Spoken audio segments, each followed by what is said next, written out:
There is something very wrong with our councils. I think we know that, and I think a lot of people are beginning to question whether the council tax, in and of itself, is, well, legitimate, and whether it's being carried out fraudulently. I mean, for a start, when you pay your council tax, of course, it doesn't actually go to the local council. It goes to something called the Consolidatory Fund, which is a fund that the government then decides what they're going to do with it. Some of this, from what I understand, goes back to pay the councillors' pensions. Some of this money will be put into funding wars and other nefarious things that the people have not actually asked for.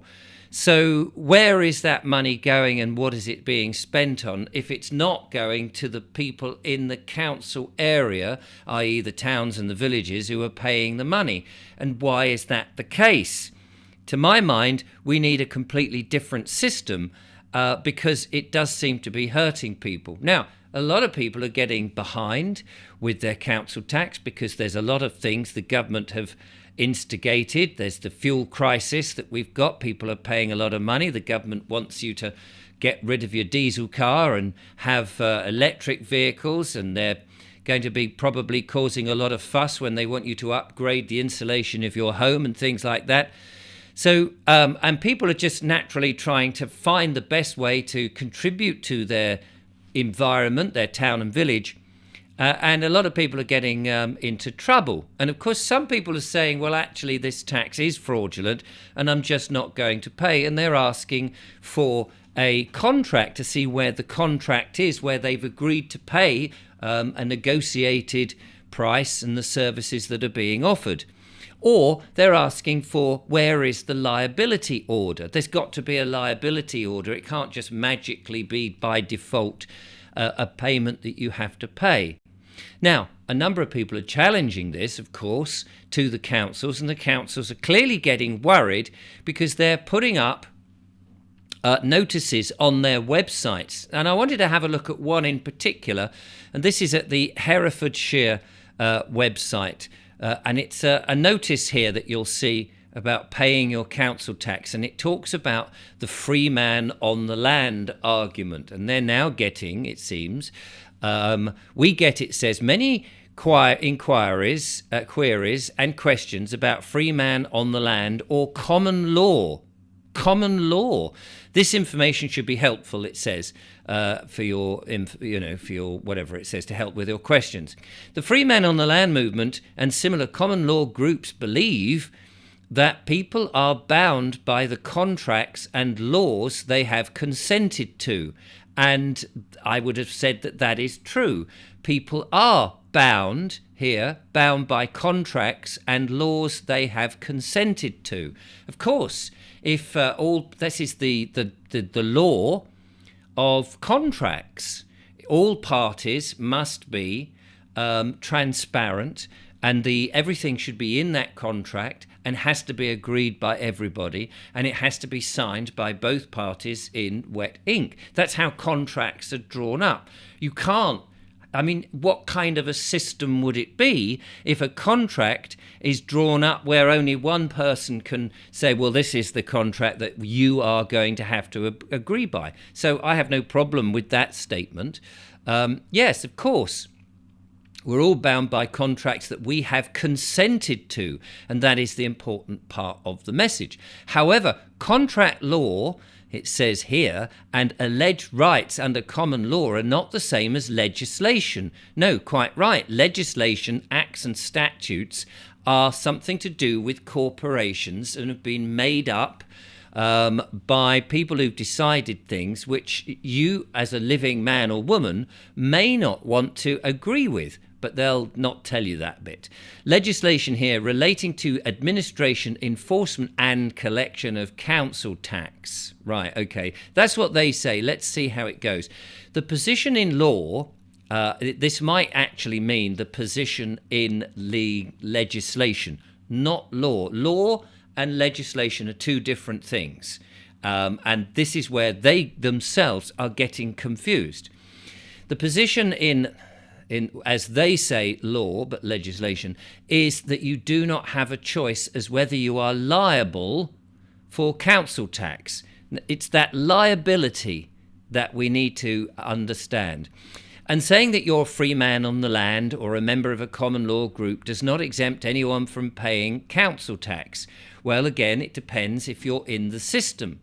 If you are a living man and you are the executor of an estate, which is this legal fiction, and you consent to paying this, then fair enough. But if you haven't consented and you say, well, okay, where is the liability? This is what they're saying. You are liable. How is this liability order generated? Show me the liability order. That's all people are really saying. I'll withdraw my payment until I see the liability order.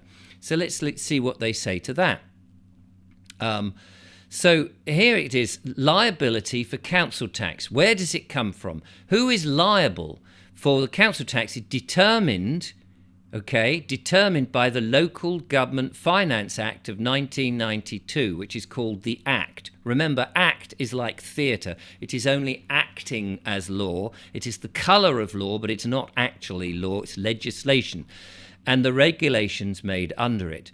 So it goes on here. The statute was created by a democratically elected parliament of the United Kingdom. It doesn't actually say which one, of course, which has received assent from the Crown. Two things to notice there. United Kingdom, in and of itself, is a political construct. It's not actually land. It's not actually a place. It is a corporation. United Kingdom, it is a construct. We have countries, which are places, like England, Scotland and Wales, Northern Ireland. These are countries, but the United Kingdom is a construct. It isn't actually a place. And so it's a corporation, a for-profit corporation registered on places like Dun and Bradstreet. So it isn't actually... the Parliament in and of itself is another corporation. So these are corporations, dead entities that are making decisions that do not affect living people, men and women, but they will only deal with, as I mentioned in a video before, the flat earth situation of having people on paper. It's paper shuffling, effectively. Now, let's go on a little bit further. So, according to them, the statute was created democratically by a parliament in the United Kingdom, which has received assent from the Crown. It doesn't say from the King, because the King is a living person, but the Crown, a living man, in this case, it was a woman, of course, Queen Elizabeth II, but the King is a living man, but the Crown is, again, another... Of course, it's another corporation, and it's actually owned by the City of London, the bankers in the City of London. It isn't the King. So this is, again, where we get a little bit confused, or it is there to deceive the men and women of this country. And that's also worth noting. Right, let's carry on. The Act, theatre, and subsequent statutory regulations set out in the local authority's rights to levy and collect council tax to fund its services. Liability for council tax is not dependent on and doesn't require consent or the existence of a contractual relationship with the council, it says. Any claim to the contrary is incorrect, and there is no legal basis, but there might be a lawful basis on which to make this argument. The issue of the council tax demand notice, now, it's a notice. They then say it's a bill. A bill and a notice are two completely different things. A notice, you know what a notice is. You're walking down the street and there on a bit of hoarding is a notice to say there's a meeting in the town hall. There's something going on at the theatre. It is something that is informing you. You don't have to abide by it. It's just a notice. It is a notice. We are telling you this information. But it isn't the same as a bill. These are two different things. Now, it says, and I believe this is absolutely wrong, that the council tax demand notice creates the bill. Creates the debt. How does that create a debt? If that creates a debt, you could just issue people with notices willy-nilly and keep people in debt. That can't be right. That just cannot be right. It continues to go, it says, there is no need for a signature, either digital or wet ink, physically signing a document, or an agreement from a resident. By the way, you're not a resident. You are a homeowner. You live in abode. You are a man or a woman. You're not a resident. That is another piece of legislation wording, legalese. For council tax, liability is a tax and not a contract. Well, as we know, tax is voluntary. Tax is a voluntary payment. So then it goes on. Any liable person, well, we want to know where that liability comes from, who withholds payment will have enforcement action taken against them. Now, this is the interesting part. I want to explore this just a little bit further in this video. This can include attachment of benefits and earnings, a case referral of informant, tells you how it's going to do it, and make a petition against it for bankruptcy, blah, blah, blah, blah, blah. Right, okay. So where does this liability come from? Let's now have a look here. This is the court's own documentation. It's called the Justice Clerks Society. It's the procedure in liability order applications. This is where the council will get the application for a liability order, and this has been revised in 2023, okay? And there we are, the Justice Clerks Society, there's their logo and all of that.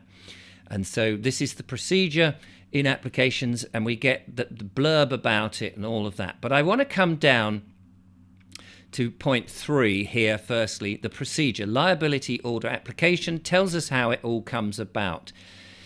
But this is the important bit here, number 4, because this is where the liability order is done. Now, let us just put you in this position.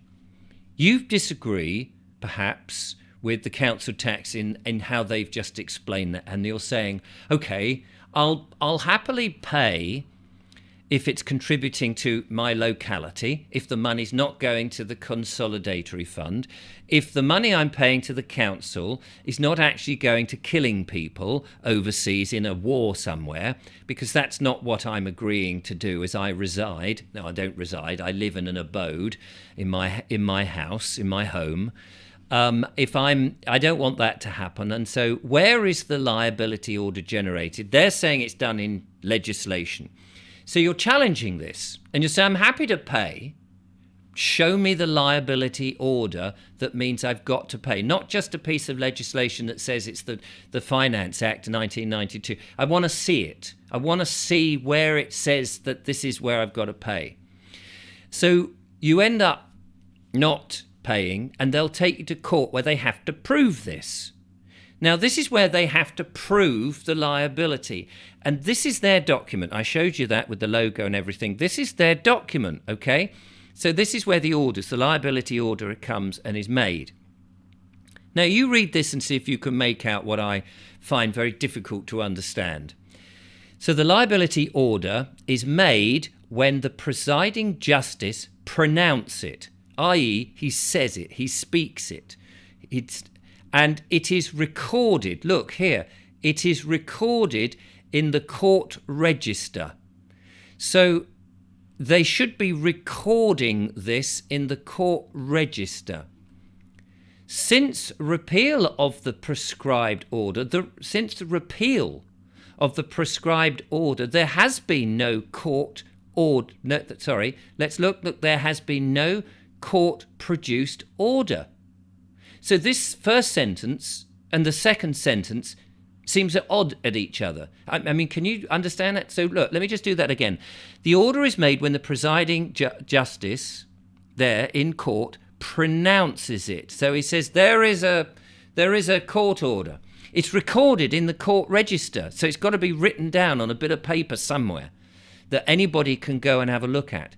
But then it says, since repeal of the prescribed order, there has been no court-produced order. So then now, all of a sudden, there is no court order. The council software should generate a notice, not a bill, a notice that the order has been made, which is sent to the defendant, which would be you and I. Now, it then goes on. So just go, so in other words, the council software will generate a notice, just a notice, not the bill, not the order, a notice. So it seems like the judge is sitting there saying, here is the court order. The court is supposed to register this. It's supposed to be on a document. But it turns out there is no court order, because in the second breath there is no court order, because this hasn't actually been recorded. And this is all to do because this is in the private guild, not a public, it's a private meeting. They don't tell you that because the judge has two oaths, one to the private guild association and one to the public. But he's actually, the one to the public is irrelevant because his main focus is to the private bar guild. Let's just have another look at this. They should not be signed. This is the court, this is the notice. The notice from the council should not be signed or endorsed with the name of a justice of the peace or a court officer, and still less a justice clerk, because it's not produced by the court. It's produced by the council, which just means the council is a corporation. It may as well be produced by McDonald's. Anybody, any corporation can send you a notice and say, we'd like you to pay. But there's still no liability order. So this is where, now, okay, so this might be brain duffing enough, but I want to show you something else. Let me just find it, because there have been some freedom of information requests to clarify all of this so that we know where this liability order is and has it got any legality in the courts, should it matter. Let's have a look at this. So this is from the Ministry of Justice. Here we go. Look, Ministry of Justice, a letter to a chap called Paul Barnes, I think it is, dated 17th of February this year, 2023. Freedom of information request, there's the number. And there's a number of questions that he asks. Let's have a look at some of the questions he asks. Number 1, here it is. Is the council tax liability order generated by the council a court document? I'll read that again. Is the council tax liability order that's generated by the council, is it a court document? Because if it isn't a court document, then it has no jurisdiction in the court. So let's see what the answer is. We come over here, and here she comes to the answers. This is the lady who replied. She says, firstly, I must clarify that unfortunately the response to 2014 was not correct. So that's another freedom of information, saying that the liability order was generated by the local authority. The council generates a notification, not the actual order.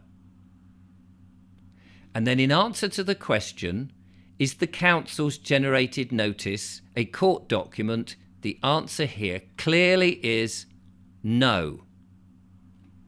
It's not. Just let that sink in for a minute. Okay, then there's another question. I just want to linger on these two for the moment. Question 3 is, you say the document, if a document contains the rights, if the document contains the right details, such as name and address, offence or matter of complaint, what if there's no name and address on the council-generated tax liability order? So that's kind of irrelevant to the thing, because the answer is the part to it, because it may have your name and address. But even if there is no name and address on the council-generated tax liability order, what's her answer to this? She says that since it isn't a court order, it has no bearing on the legality of the order. So it doesn't make any difference whether it's got name and address or anything. The document generated by the council, since it isn't a court order, it has no bearing on the legality of the order. So can you work that bit out, please? You've got their documentation, the justice stuff, saying that when you're in court, the justice says there's a court order. It's not recorded. It's supposed to be recorded, but it isn't recorded because people have gone to and say, well, can I see it? And they say, no, it's recorded by the council. The council records something, which who knows how they've amended it or changed it. There's no way of checking that it hasn't been tampered with. But it's not a court document. They issue a notice. They called it in the on that website a bill. It's not a bill. It's just a notice. And as the lady here from the Ministry of Justice has said, it has no bearing, because it's come from the council, has no bearing in a court. So where's the liability order? This, just so you know, here, this letter has been signed in ink by this lady here, Cyan E. Jones, Head of Legal and Professional Services, Legal Operations for the Ministry of Justice. So please, tell me if I've misunderstood this. There is no liability order. The Ministry of Justice have just confirmed that. The councils are generating rubbish, which has nothing to do with the court case. People are going to court, being fined for something that isn't true, and the courts and the councils are making huge amounts of money out of something which is absolutely fraudulent. Tell me what part of that is wrong, and I will put my hands up and I will apologise. But it does seem that people are being fraudulently having their money taken, and threats of menaces are being put upon people. Their property is being taken away by the thought that there is a liability to pay something when there isn't. So if somebody could answer that, I would be very, very grateful.